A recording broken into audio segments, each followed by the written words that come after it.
Thanks for joining us today. I'm Tom Rupp, representing the Office of Cannabis Management's Division of Social Equity. Who are we? Per state statute 342.02.1, the Office of Cannabis Management, or OCM, is established to promote public health and welfare, protect public safety, eliminate the illicit market for cannabis flower and cannabis products, meet the market demand for cannabis flower and cannabis products, promote a craft industry for cannabis flower and cannabis products, and most importantly, prioritize growth and recovery in communities that have experienced a disproportionate negative impact from cannabis prohibition. The CanRenew Community Restoration Grant is managed by the Division of Social Equity within OCM. Our Division of Social Equity focuses on fostering development, stability, and safety in communities that have faced negative impacts from past cannabis laws. We act as a bridge between community needs and state resources, engaging directly with the public, administering grants, and serving as an ombudsperson for complaints and dispute resolution. So who is a social equity applicant? This would include individuals convicted of cannabis or marijuana offense prior to May 1st, 2023, family members and dependents of individuals convicted of a cannabis or marijuana offense prior to May 1st, 2023, military veterans, including some service-disabled veterans, and current or former National Guard members. Military veterans or current former National Guard members who lost honorable status due to a cannabis or marijuana offense. Residents for the last 5 years in areas that experienced high cannabis enforcement, high poverty rates, low-medium family income, high SNAP participation, and or high social vulnerability according to the CDC or ATSDR, as well as individuals who participated in farm operations for the last 3 years.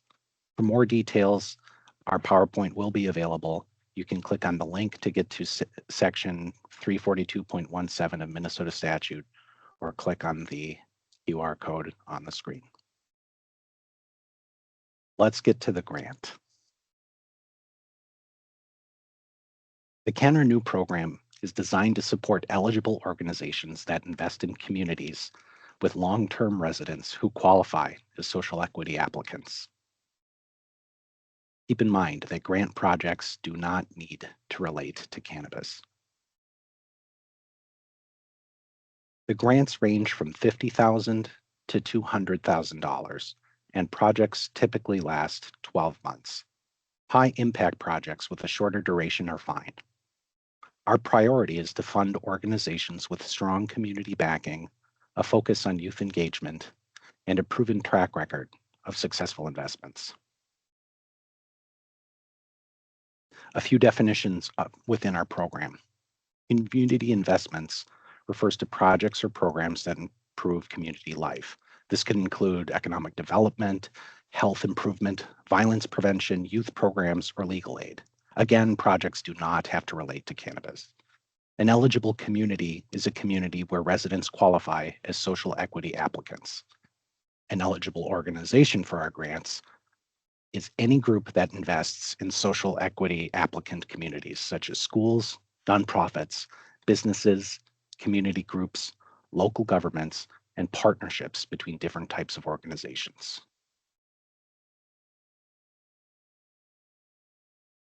For information on where to find data about social equity eligible communities, grant applicants have a unique flexibility in identifying and providing evidence of your engagement within those communities. This could include internal demographic information collected, crime, arrest, reentry data, farming data, etc. OCM and grant application reviewers will evaluate submitted data to determine if it meets the specified criteria.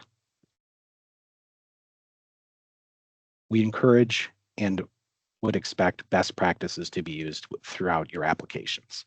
Applicants are required to demonstrate that the strategies and expected outcomes to be used in their project are evidence or community-based best practices. Your application should reference verifiable information derived from case studies, impact reports, tools, curriculums, processes, etc. For more information about finding and using evidence, the Minnesota Management and Budget link above, as well as the QR code, can help you on your application process. The different types of eligible programs and projects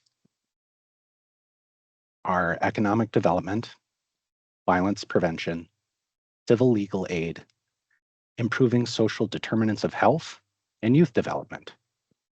In economic development, this would include organizations such as, or projects, pardon me, such as local business workshops, job training programs, community gardening, microfinance initiatives, energy efficient upgrades.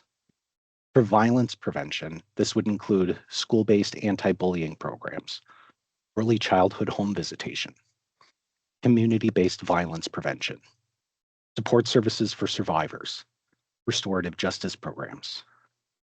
In civil legal aid, projects such as free legal clinics, tenant rights education, pro bono legal services, expungement assistance, partnerships with local law schools. Improving social determinants of health would include affordable housing initiatives, nutrition education programs, access to healthcare services, transportation solutions, partnerships with local food banks. And youth development would include mentoring programs, leadership training, volunteer and service projects, arts and culture activities, and youth councils and clubs. Grants can incur expenses, and just a brief overview of eligible expense types. Equipment for projects would include medical, technology, security, furniture, etc.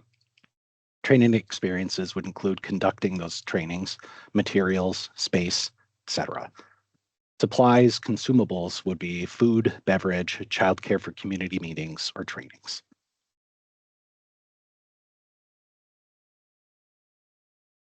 On the other side, we have ineligible expenses.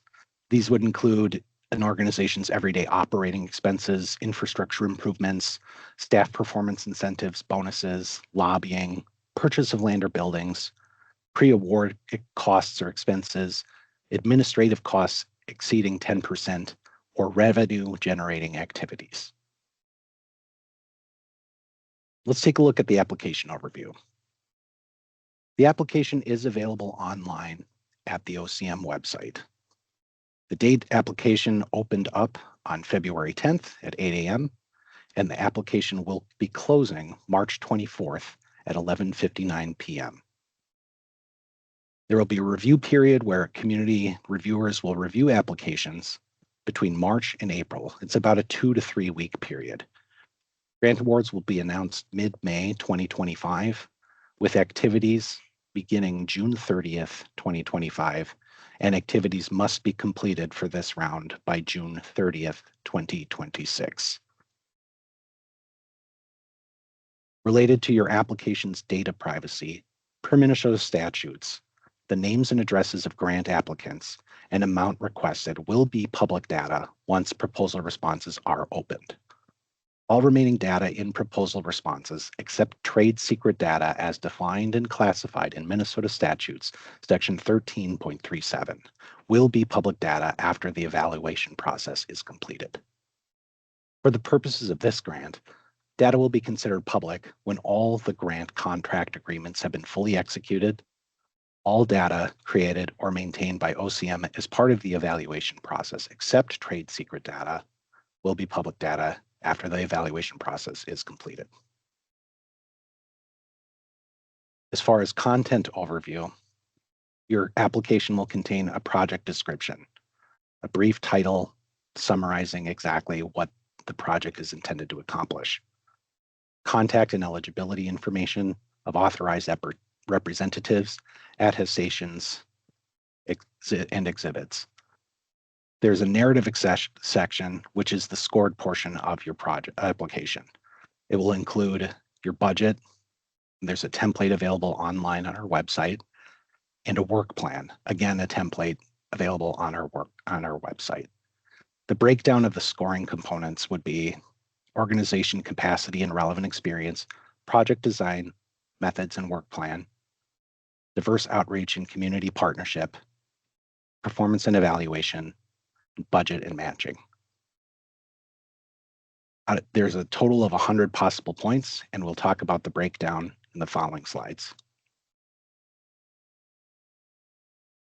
When you're filling out the application, each section will have a determined amount of points available. This slide will show, for example, to discuss how your organization's mission, vision, and values align with the goals of CanRenew. Out of a total possible 6 points, to achieve the highest score, it must be clear that the organization's mission, vision, and values are clearly articulated. As I stutter, there is a strong and evident alignment with CanRenew goals. The summary demonstrates a profound understanding and commitment to CanRenew's objectives. For not full points, but still earning some, you could include the organization's mission, vision, and values showing some alignment with CanRenew's goals. Your summary provides a basic understanding and commitment, but lacks detail and depth, and there may be minor gaps in alignment with the goals for CanRenew.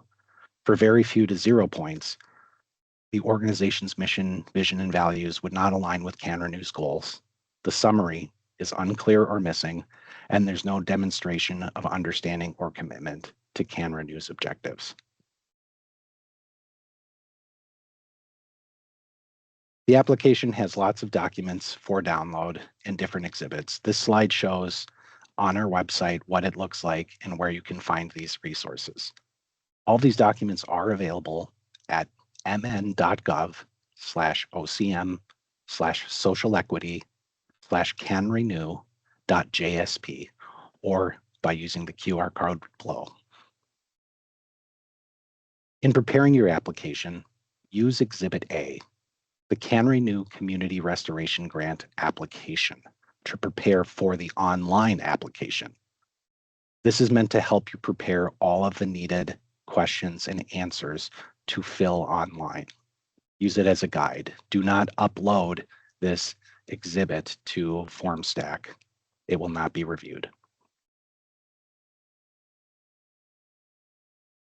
The organization capacity and relevant experience section is up to 25 points of scoring. Each area will have different fields for you to input. Just please be aware of character counts. This is different from word counts. Our intention is for you to be succinct and precise in describing your processes and what your project aims to achieve. In getting to the application, let's take a look at the login page. No account creation is needed. And one of the nice things about our application is if you need to take a break, there's a save and resume option, which will provide you with the link so that you may return to the form with your progress saved. Maybe you don't have all your information together and you need to go back and take a look. This way you don't have to overwhelm yourself with getting everything done in one sitting. And reminder again, please use Exhibit A to prepare for the online application. This is just a look at what the application actually looks like. This is an unscored portion and the second page of our application where you'll fill basic contact and eligibility information. The next page is the grant's point of contact and authorized representative. A best practice when possible, the grant application main point of contact ideally should be different from the authorized representative, the person who signs contracts on behalf of the organization. It's not required or scored, but this indicates a healthy separation of duties and local oversight within the organization. The fourth page are eligibility and attestations. If you're unable to respond true to one of the required attestations, your organization and project is not eligible. Please report any intimate relationship with an employee of OCM. Your application will not be excluded, but the OCM employee will not be allowed to review the grant. On the next page has the summary and cover page of your grant proposal. It's also not scored, but it is required and important. It helps give our reviewers the overview of what your project aims to complete. Awardee project descriptions will be posted to the OCM website and shared in press releases.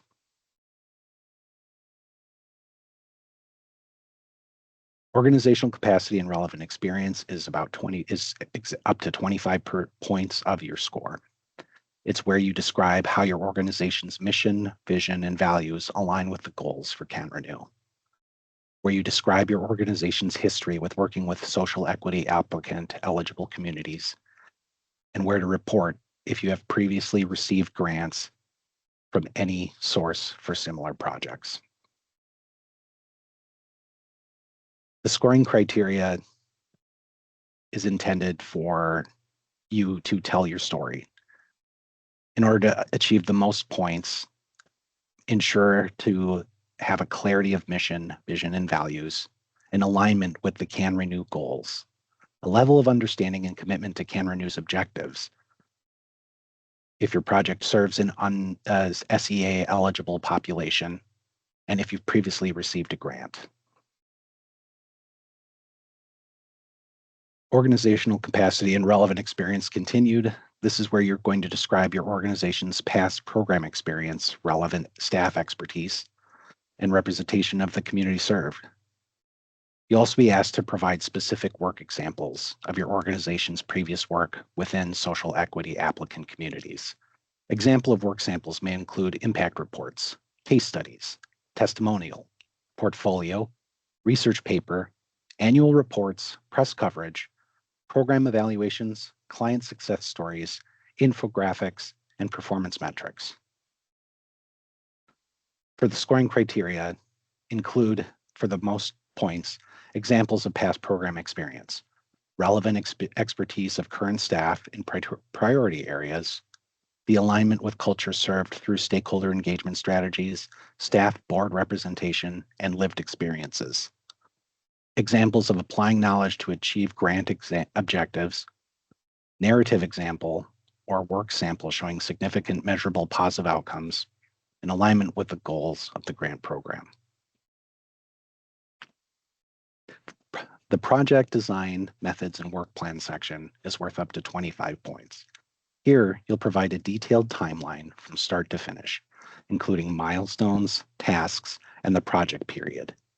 Use in-text citations to support your determination of the need and best practices. Refer to the resource finding and using evidence provided again by the Minnesota Management and Budget Office. Address the community needs in the project aims to meet and explain how it promotes development, safety, and stability in communities disproportionately harmed by cannabis prohibition. Questions to answer would be, what community will this project target? How did the organization analyze community needs addressed in proposed project? How will the project lead to sustainable long-term improvements? How does the project support youth civic engagement, leadership, and youth-led health education opportunities? Please note that project design should mirror your work plan elements and reference all key expenditures within your budget. The work plan template is something that applicants must complete and upload. The template is provided on our website. The work plan will be used as your roadmap throughout the life of the grant and uses the basis for quarterly project reporting. The work plan allows you to describe the day-to-day activities of the project. For each expected goal within the work plan, utilize SMART goal framework of being specific, measurable, achievable, relevant, and timely. The plan should include the purpose of the activity, specific, the number of sessions, persons served, measurable, frequency and duration of activities, timely, and intended results or outcomes, achievable. The activities and their intended effect should expand on the goal and activities described in the project description, their relevance. You will also include how you will measure the success of your program.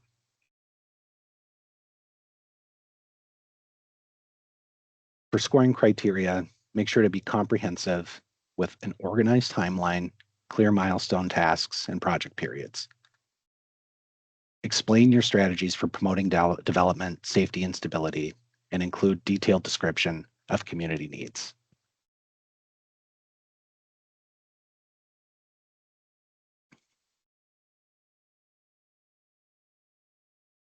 For diverse outreach and community partnership, this section is worth up to 25 points. This is where you'll describe engaging social equity applicant eligible communities affected by cannabis related usage, criminalization, or incarceration, particularly youth ages 14 to 24 and diverse populations, such as Black, Indigenous, Latinx, Asian American, LGBTQ, people with disabilities, and veterans. Include information about community engagement and methods. Informing residents. Tell us how residents or community members will be engaged on an ongoing basis to inform them of existing services. The engagement formats. Will you conduct both in-person and virtual engagements to meet audience needs? Explain how you accommodate different engagement formats. Supporting barriers. Describe how you will support those facing barriers to education and employment. Language services. Explain if language or translation services are planned and how they'll be implemented. Media partnerships.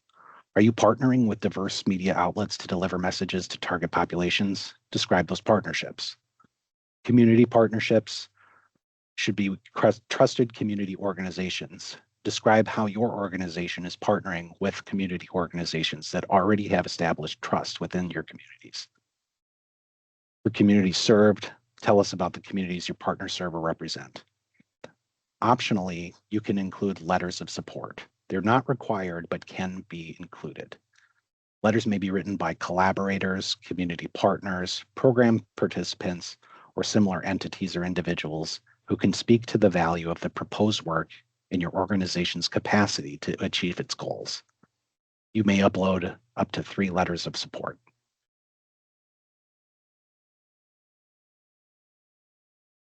For the scoring criteria, being comprehensive and describing effective strategies for communication, engagement, and support for barriers, language services, and media partnerships.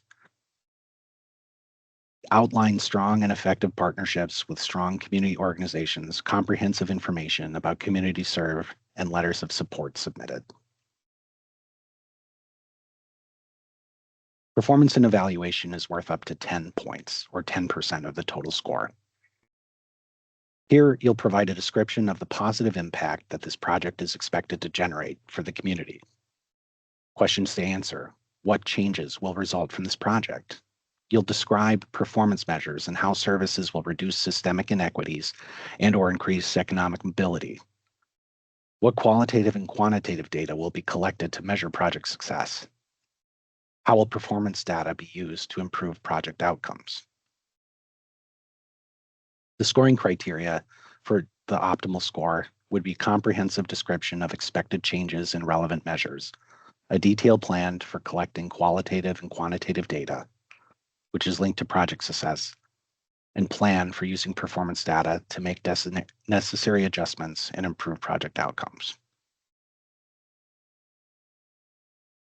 The budget and matching section is worth 15 points, or 15% of the total application score.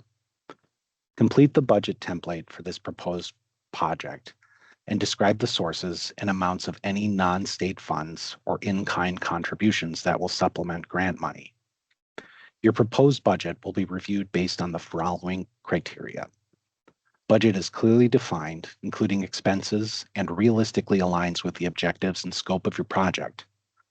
Each budget item is reasonable and well justified, ensuring that all costs are necessary and directly tied to project activities. Costs are reasonable and justifiable for each element of the project. The budget aligns clearly with the goals and the scope of the proposed project, demonstrating a strong understanding of project needs and priorities. The use of additional non-state funds or in-kind contributions is effectively leveraged to maximize the project's impact and stability. This is a look at what the budget template instructions are on the application.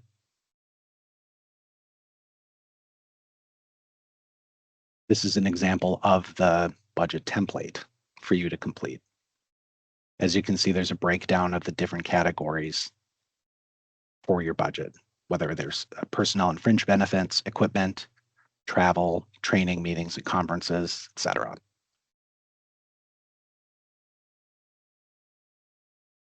You can see that if there's any need for matching funds, This is just more of a look. You can see that the tabs on the bottom and how they align. The template does have instructions inside. It shows you where you can enter information on your budget, the matching funds, the budget summary, and then there is an example budget included.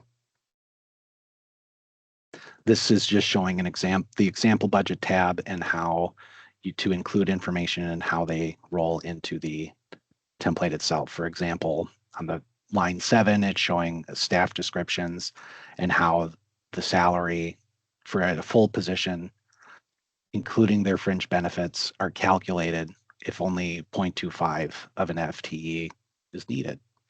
For equipment, it's showing the example of a number of laptops being purchases and other accessories. And below, conference expenses. On page 6 of the application are the required exhibits. Work plan template applicants must complete and upload the work plan template provided. The work plan will be used as a roadmap throughout the life of the grant and used as the basis for quarterly project reporting. I already talked about that, so I'm going to just pop through each exhibit. There are the first exhibit we talked about already, which was the offline application to help you in preparation of your online application. Exhibit B is an affidavit of non-collusion. It is required for the copy to be notarized and for you to keep that copy with your personal records. Upload a copy as part of your application. Exhibit C details performance capacity. Exhibit D is a certification of no conviction of felony financial crimes by a principal officer of your organization. Exhibit E is required for nonprofit grantees, and Exhibit F is required for for-profit grantees. And just a reminder, do not upload the application document Exhibit A. It will not be reviewed. The affidavit of collusion, what does it mean? It sounds like a lot of legalese. It's a document where applicants must ensure that they are the authorized signer, the proposal is independently created without collusion, the proposal details remain confidential until officially opened. And so does this mean that you can't talk to partners? You can still have general discussions with potential project partners and request letter of supports. So what do you do with it? So after uploading the scanned document into FormStack, keep the original notarized copy on file. Awardees will be needed to provide it to OCM and state of Minnesota upon request. A few general tips for success. Use Exhibit A, the CanRenew application Word document, to prepare your answers for the online application. This Word document will not be shared with OCM and will not be reviewed if you upload it into the online application. Take a note of character limits. Some areas require being concise. Remember, this is a character limit and not a word count. Use your application to tell your story. You are the expert in what your community needs. OCM wants to see innovative projects that have a positive impact on communities that have experienced harm. Save often and return to the application. The application allows for saving and returning to an incomplete submission. Now let's talk about the review period. The review period, like we said earlier, is after the application closes and occurs between March and April. During this time, denial letters or pre-award letters for finalists will be sent to eligible grantees requesting additional documentation. These documents will be the organizational risk assessment and financial review required to ensure that the organization will be able to complete the project. Once that's completed and awardees are selected, award letters will be sent to the grantees. At that time, the work plan, budget, and the grant agreement will be finalized. During the review period, we will have a pre-award risk assessment. Some of the required financial documentation for nonprofit organizations are Form 990 or 990EZ, your most recent audited financial statement of a charitable organization which has received total revenue in excess of $750,000, and your most recent board-reviewed financial statements. For-profit organizations would include federal and state tax returns, financial statements, certification not under bankruptcy, lien disclosures on assets. For federally recognized tribes, this would include audited financial statements if available, tribal financial policies and controls approved by the tribal council, and federal funding compliance reports, for example, from the Bureau of Indian Affairs, U.S. Treasury, or HUD reports. This time, I want to thank you for your time today. If you have any questions and you haven't had time to enter them into the chat, please reach out to us at ocm.grants@state.mn.us or visit our website at mn.gov/ocm/social equity. Thank you very much for your time. Have a lovely day.